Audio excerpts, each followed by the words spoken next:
Hello, my name is Dr. David Palmiter. I'm a practicing clinical psychologist and psychology professor. I've created this YouTube channel for couples and parents to support their efforts to infuse happiness, wellness, and resilience into their family lives. In this edition, I'd like to discuss the grieving process and COVID-19. I have 5 parts to this video. I want to review the problem. Second, discuss self-compassion and its importance. Third, review the default grieving process. Fourth, review traps that can come up when people are engaged in grieving.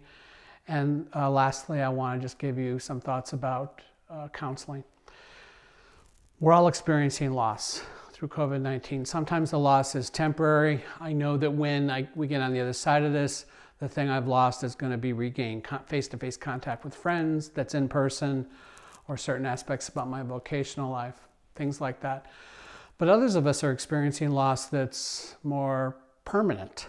You know, that college senior who is going to be enjoying the last semester of college, or the retiree who planned to retire in the next year or two and now finds that their financial status has changed significantly and so they can't do that. Whatever the nature of the loss, we're all experiencing grief to some degree. And of course, the grief can be the most serious kind where death is involved.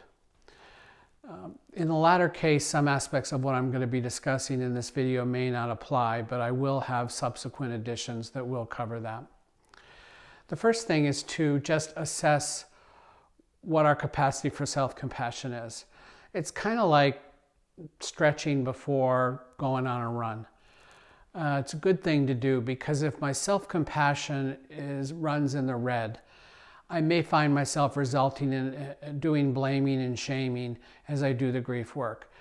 A good way to assess your capacity for self-compassion today is to take a questionnaire authored by psychologist Kristin Neff.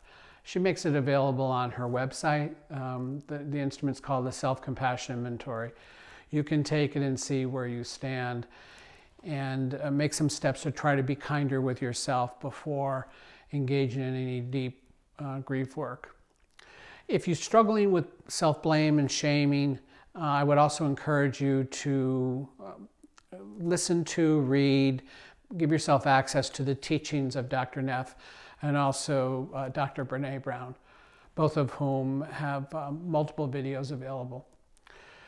So the steps of grieving involve, well, it's not really steps. The process of grieving involves a full review of the breadth and depth of the pain, of my pain. And this can be challenging because it's so unpleasant to do. I want to actually ask myself, what are my losses? To catalog them and to let myself sit with the thoughts and feelings I have about the nature of those losses. Secondly, I want to provide empathy for myself. There's a number of ways to do this, and we're all different in what process works best. I usually start with my clients, encouraging them to think about themselves in their mind picture themselves as when they were a small child, very vulnerable, afraid, shivering, with these thoughts of loss and what they all mean. And to imagine me as the adult version providing empathy to that vulnerable child.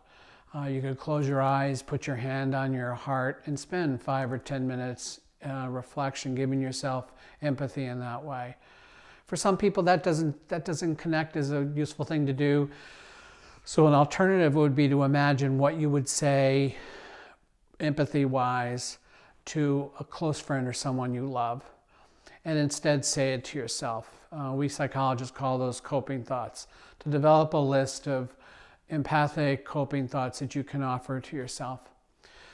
The thing that helps most with grief is just the passage of time. Of course, what makes this hard is the dragons continuing to claw on us. The crisis isn't over yet. Once the crisis is over, then the time clock can start and we can engage the healing process that time affords, as long as we don't fall into some common traps, which is the 4th topic point for today.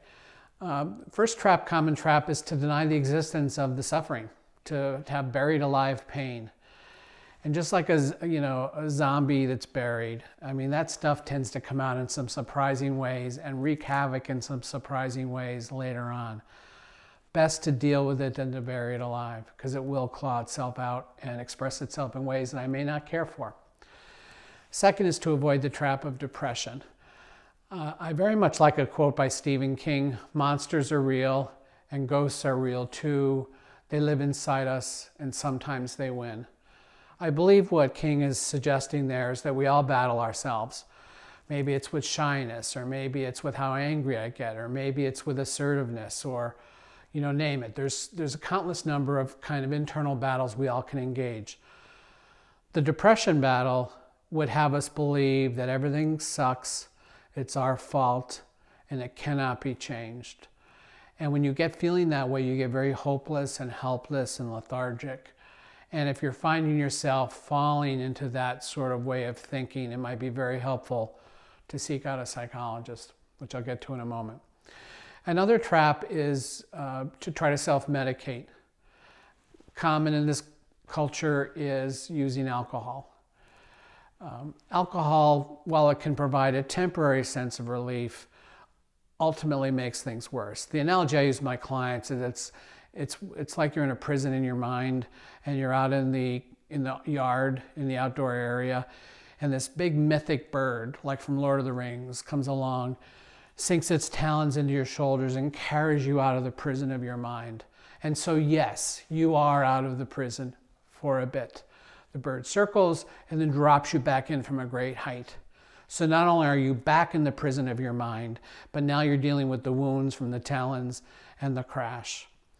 If you'd like to read or listen to a couple of books about alcohol, I would suggest Craig Beck's Alcohol Lied to Me, or Annie Grace's This Naked Mind. If any of the grief becomes complicated and it seems like it's not progressing in the way that you'd like, or it's too debilitating, I would suggest seeking out the services of a good psychologist or other mental health professional. I'm providing a referral link to my right here, and there's other referral resources you can easily find online. Most mental health professionals these days are providing video conferencing services, so you can find, once you find someone you like, you can see them that way, and many insurances will reimburse for that kind of service. That's it for today. Please tune in for the next edition, and until then, remember, we are made for love.